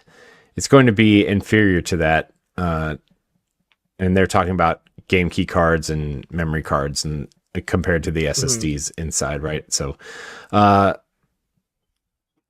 it just has to be. That's the way the media works physically. So that's the bigger issue really in terms of making high-end games for the Switch 2 and what it allows. Obviously, by doing a semi-download version of the game, you can use the SSD and rely on that for smoother loading. So that's perhaps a bigger issue in terms of a developer. Hamaguchi is careful to clarify that he understands gamers' reactions to game keycard solution. I get where people are coming from in terms of the negativity towards it, he says, and there are good reasons and debates to have there. Then this article goes on to talk about how Star Wars Outlaws devs talked about the game key cards. So it's clearly the cartridges are clearly not going to handle third-party games. Yes. Right, these major third-party games. It's just, you know, they're just not going to spend the money to optimize it. It would take forever, right? And so, you know, as we lean into this game key card situation, right? Like, people are gonna buy these physically no matter what anyway. You know, I think once this initial kind of, you know, people have gotten over it on PlayStation and Xbox with like the install discs, right? Where like, I mean, every Xbox disc essentially is just a license for the game, and you still have to download the game, right? Like, people still collect those physically.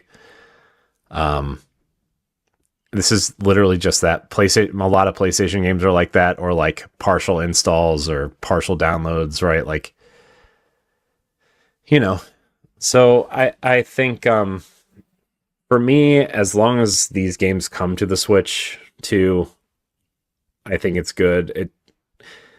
I think as you move away from our generation specifically, right, and into the generation or two behind us, their entire life is digital, right?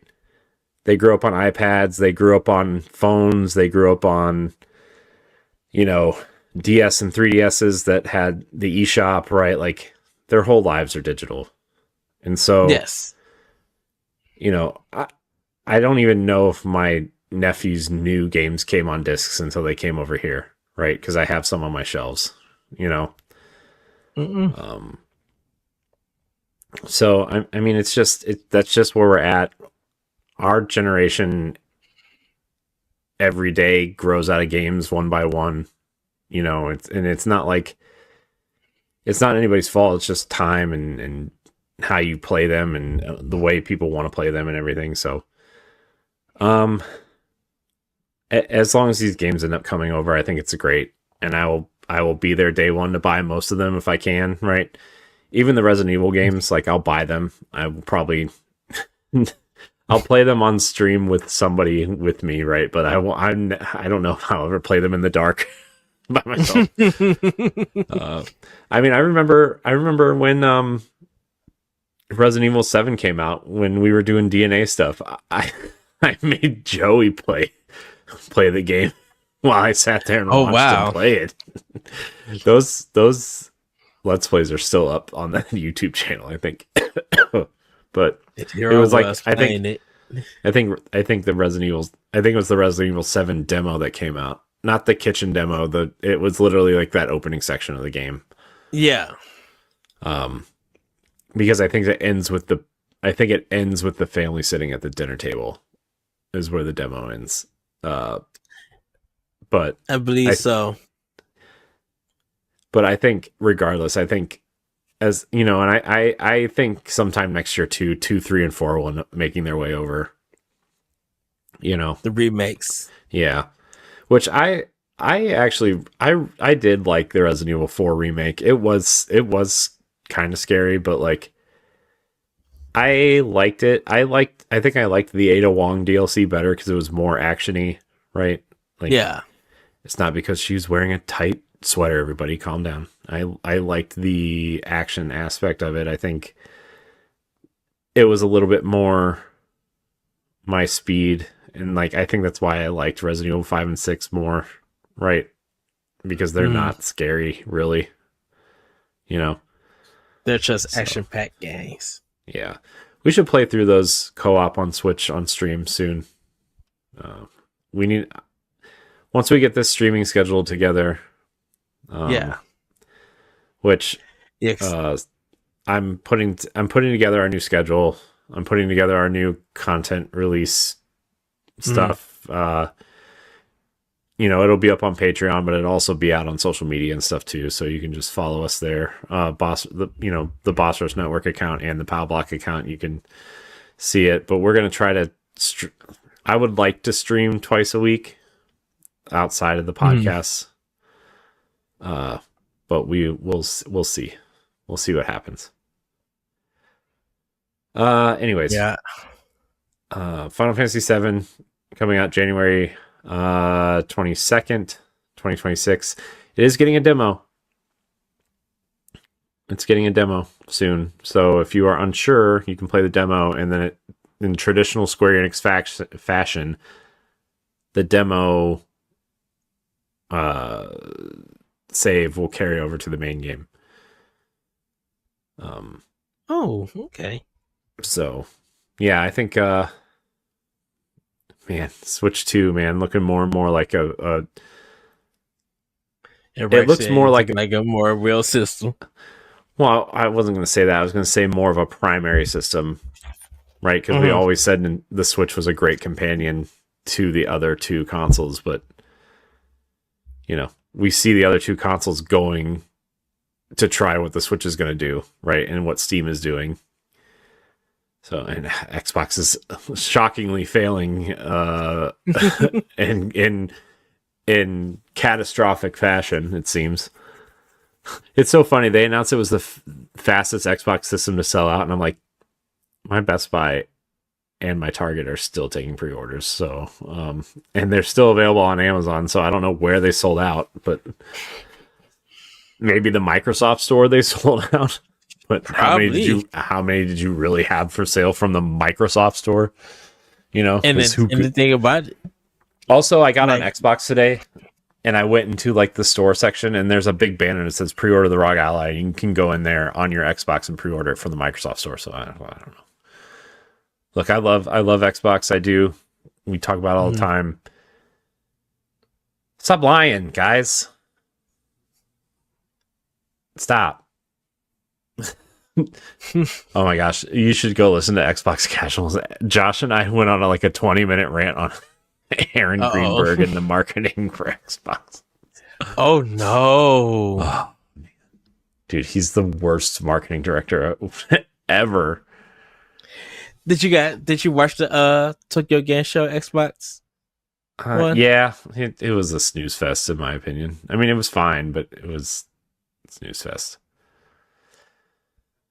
So, I didn't think it was that bad or anything. I mean, it wasn't bad. It was just like, I don't know, man. They always announce weird stuff there to try to capture the Japanese audience, and I just don't understand what they're trying to do. Yeah. Although I do think that Forza Horizon 6 set in Tokyo or in Japan in general is awesome. Somebody was watching it. I think I was watching a reaction or something. And it was just like a big crowd yelling hype when they seen like Forza Horizon 6 being in Japan. Mm-hmm. Then I think it was Phil Spencer or something. Someone said that, this is a game that people wanted to come to Japan, the setting and everything. And so they took that and made the game. That's why it's set in Japan. It looks cool.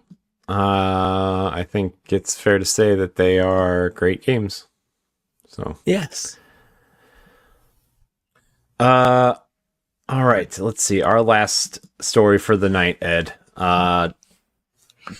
007 First Light adds another big name to the cast of the characters in the game. They Xbox actually revealed this at their showcase. Speaking of Tokyo Game Show, but also it applies to the Switch version, obviously. It feels like we're learning more about IO Interactive's 007 First Light by the day. And today the team at IO has added another big name. As revealed in the trailer from Tokyo Game Show, Gemma Chan is joining the cast as Dr. Selena Tan, MI6's head of tactical simulation. According to the official IO blurb, Tan is, quote, a brilliant and passionate academic with a background in psychology and game theory, whose role at MI6 is critical in Bond's journey to earning his 00 status. So if you don't know who Gemma Chan is, she's best known for her roles in Crazy Rich Asians. She was in Marvel's The Eternals. She's kind of the main character in that movie. So she's great. I think she's a great actress. I think her character in Eternals is maybe the only one worth keeping around. If they do keep the Eternals around.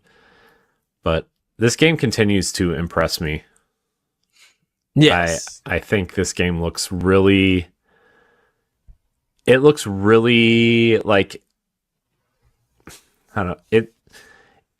It looks like they put an action game in Hitman, right?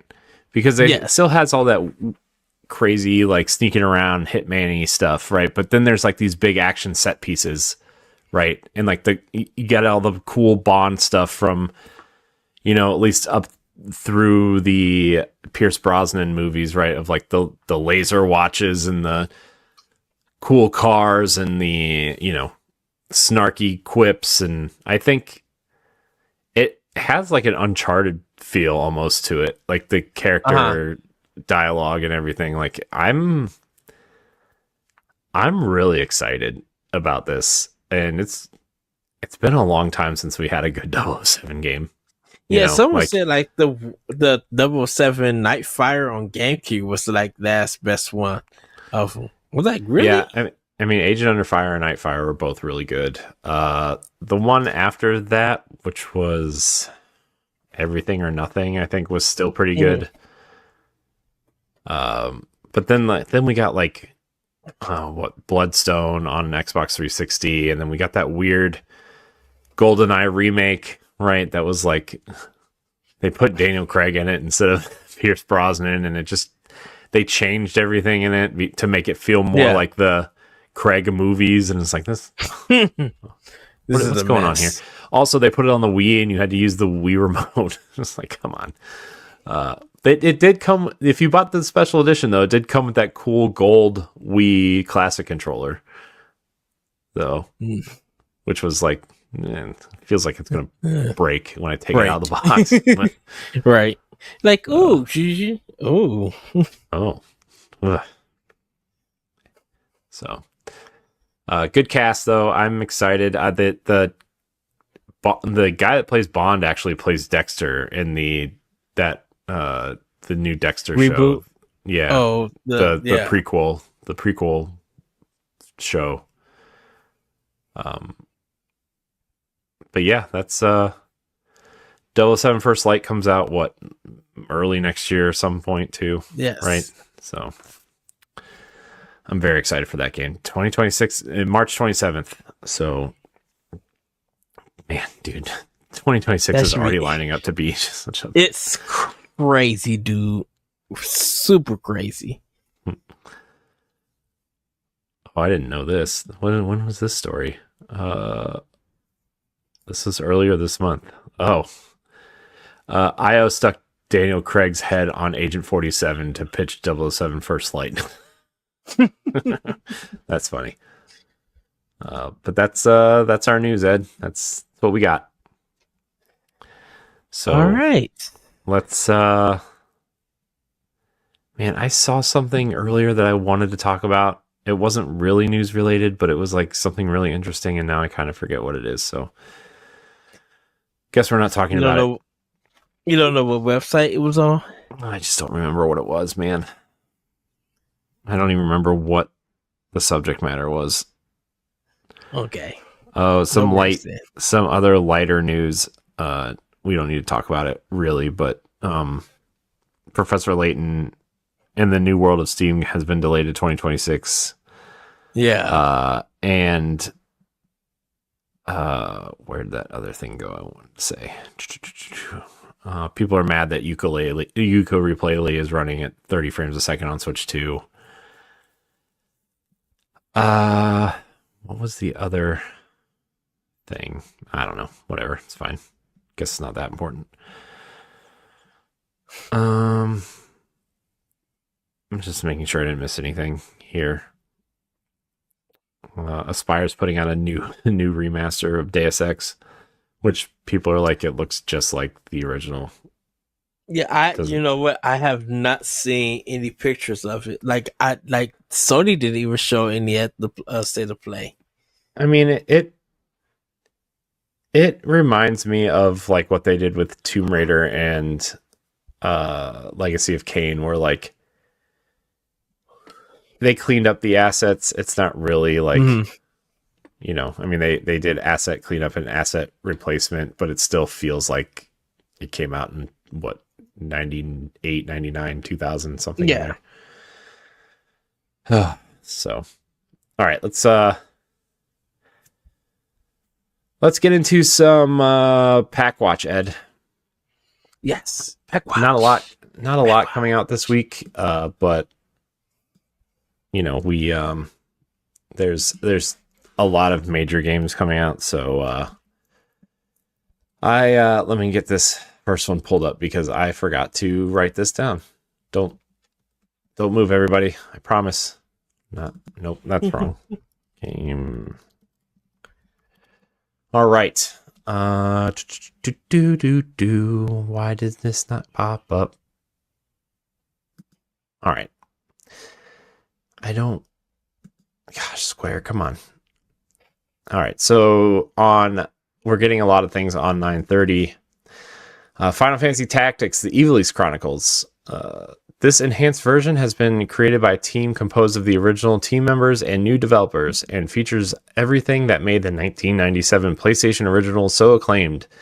It includes an epic story, satisfying strategic battles, and flexible job system, but it also adds new content and features that make the game even more fun to play. Also, 9:30 Lego Party. Lego Party is a 4-player game that's built different, it says. Built different. Okay. Compete against your friends in wacky challenge zones and 60 hilarious minigames from across the Lego sets like Lego Pirates, Lego Space, Lego Ninjago, and more. IP brands as DLC coming soon, I assume. That feels like a game that is going to have like a ton of DLC based off like, I don't know, Star Wars or Pirates of the Caribbean or something. Ghostbusters. Nickelodeon, The Dice of Destiny. Nicktoons and The Dice of Destiny is a vibrant, universe-spanning mashup that brings iconic Nickelodeon heroes into a world of fantasy-style tropes and real-time RPG action. Roll the dice and dive into a wild, action-packed adventure with SpongeBob and more Nickelodeon characters. And then the big one on 10/2, Mario Galaxy, Super Mario Galaxy, and Super Mario Galaxy 2. Yes. In Mario Galaxy 1, Bowser has attacked the Star Festival, abducted Princess Peach, and put a whole galaxy in danger. Join up with Rosalina and the Lumas, protecting the cosmos to restore the Cornet Observatory and rescue the princess. Use power-ups like the Bee Mushroom to fly, Boo Mushroom to float and move through certain types of barriers, and more on your journey to reclaim the Power Stars. In Mario Galaxy 2, Bowser has seized the Power Stars and is using them to take over the galaxy. Join Luba aboard Starship Mario on a journey to get them back and team up with Yoshi to enhance your planet-hopping moves. With Yoshi by your side, you can jump higher and further, and you can even attack foes using his tongue. Yoshi has his own power-ups too, like the Dash Pepper and the Blimp Fruit, which allow him to sprint super quickly, float Mario high into the air, and more. So yeah, those are the games that are coming out this week. A lot of good stuff there. Man, Final Fantasy Tactics and Mario Galaxy 1 and 2. Same week. Galaxy 1 and 2 is a must-have for me. Yeah, there's those both. Everything there is. Yeah.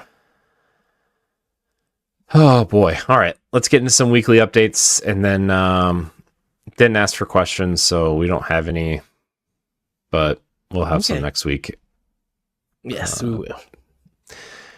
Major updates, Ed. Alongside news of Professor Layton's delay, Level 5 officially revealed that Fantasy Life I, The Girl Who Steals Time, will receive a major free DLC this December, titled The Sinister Broker Bizarrio's Schemes, introducing the mysterious character Bizarrio, additional monsters, equipment, mounts, and a dark story set in the transforming land of Genormosia.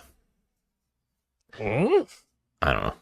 Daemon X Machina Titan Scion has released its first major update, version 1.1.0, adding gyro controls, a new boss, camera tweaks, bug fixes, and revealing a roadmap with free DLC in October, a paid expansion in November, and more bosses in December. Dragon Drive has rolled out its first major update, version 1.1.0, adding local wireless play for up to 8 players, new stats and level displays, online improvements like wait lists and better matchmaking, visual tweaks, and numerous bug fixes. Sega has released a new patch for Shinobi Art of Vengeance on Switch, improving screen resolution, fixing a progression blocking bug due to in the Neo City stage, and addressing minor issues.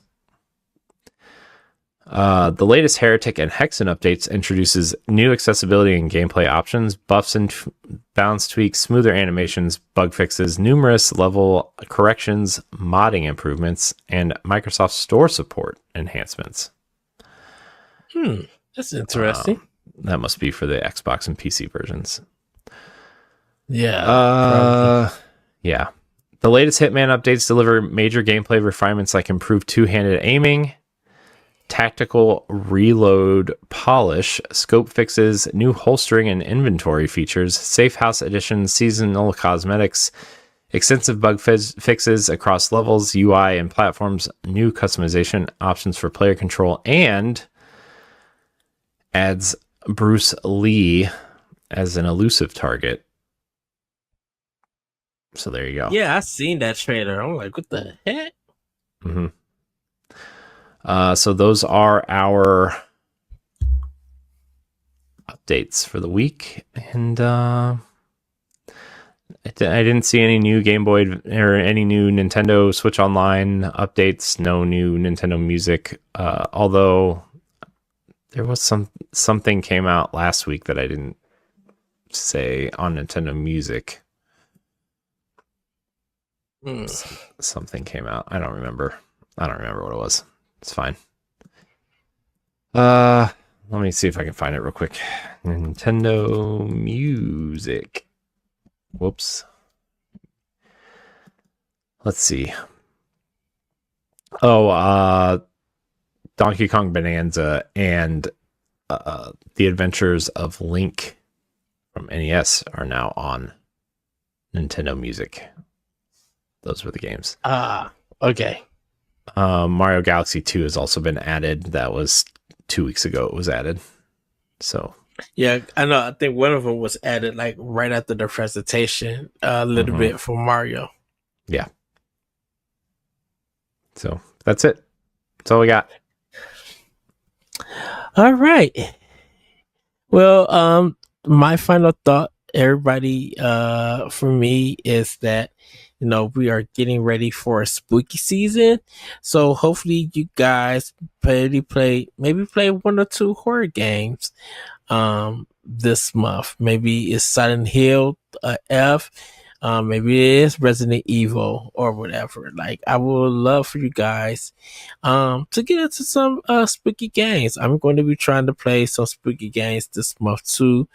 I know Chronos the New Dawn is out there for Switch 2. I'm still hearing great things about it, but like I do want to get into the survival horror stuff this year. I really need to beat Resident Evil 6 because I'm on the Chris storyline. I want to beat that so I can jump to the other ones and see how that goes and stuff. So that's my final thought. What about you, Corey? I mean, I just my final thought, I guess, is to just look at, you know, if you're trying to figure out the future of playing games, like where you want to play them and how, I think Nintendo is making a stronger case to be a primary platform for most people. Mm-hmm. And I really hope that this trend of third-party games coming over to Switch 2, I really hope that it continues and that they are good ports. We're seeing a lot of good ports, it seems. Obviously, there are some. Yes. There were some not so great ones at launch, but I kind of attribute that to dev kits not getting out, which is Nintendo's fault, to be honest. But you know, those games ended up being fixed. I mean, Hitman in particular seemed to be like a really big mess when it came out.